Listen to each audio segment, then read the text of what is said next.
ஒரு தாத்தா ஒரு ஊரில் கலர் கலராக பலூன் விற்றுக்கிட்டு இருந்தாராம்.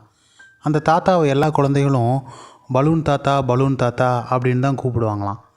எல்லா குழந்தைகளும் ரொம்ப ஆசையோடு போய் அந்த பலூனை வாங்குவாங்களாம். எப்போயாவது விற்பனை கம்மியாகுது அப்படின்னு தெரிஞ்சால் அந்த தாத்தா ஒரு டெக்னிக் யூஸ் பண்ணுவாராம். அந்த பலூனில் ஹீலியம் கேஸை ஃபில் பண்ணி வானத்தில் பறக்க விடுவாராம். வானத்தில் பறக்கிற பலூனை பார்த்து குழந்தைகள்லாம் பலூன் வாங்க வருவாங்களாம். இப்படி ஒரு நாள் ஒரு பையன் வந்து, தாத்தா நீங்கள் கலர் கலராக பலூனை பறக்க விடுறீங்களே, கருப்பு கலர் பலூன்லேயும் இதே மாதிரி காற்றடிச்சு பறக்க விட்டால் பறக்குமா அப்படின்னு சொல்லி கேட்டானான்.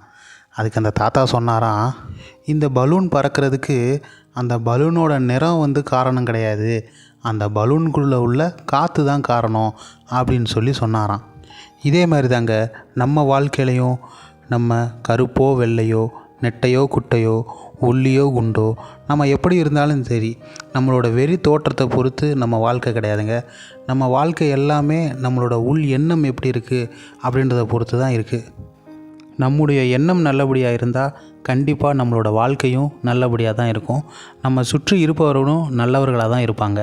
இதைத்தான் தனுஷ் ஒரு மேடையில் சொல்லியிருப்பார், எண்ணம் போல் வாழ்க்கை, எண்ணம் போல் தான் வாழ்க்கை அப்படின்னு.